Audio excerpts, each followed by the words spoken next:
All this comes as Kohberger waived his extradition to Idaho this afternoon. His defense attorney says Kohberger is eager to be exonerated in this case.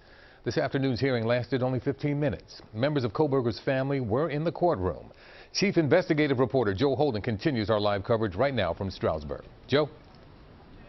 Yuki, good evening to you. The hearing unfolded in a large, stately, ornate courtroom here in Monroe County, Stroudsburg, Pennsylvania. The suspect, the defendant in the slayings of 4 college students in Idaho, appeared flanked by sheriff's deputies and long guns wearing a red prison jumpsuit. Defense counsel for Bryan Kohberger indicated over the weekend his client would not fight extradition back to Idaho to answer to 4 counts of first-degree murder and a felony count of burglary.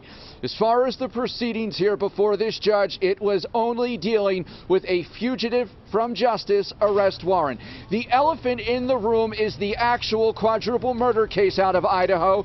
In the time since the hearing happened, there has been a press conference where authorities indicated they are prohibited from discussing the contents of the sealed affidavits of probable cause from Idaho before the suspect is arraigned there. The conclusion of the hearing was anticlimactic. The judge asked Kohberger a number of questions, including if he was under the influence or being ordered to make the decision to waive extradition. And each time he answered, "I am not," or "Yes, I understand the decisions I am making." Security was about as tight as it could get, with sheriff's deputies and local police make that, armed with long guns and aided by explosive sniffing dogs.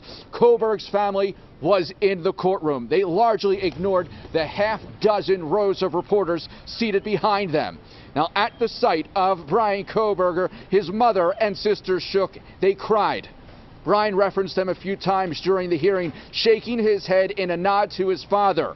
Right now, arrangements are underway. It is a very fluid situation on how they will return this defendant to the state of Idaho. The question was posed, do Monroe County authorities, including the sheriff's deputies or state police, actually participate in his return and transfer to Idaho? I am told those arrangements, once again, are underway and are being made as we speak.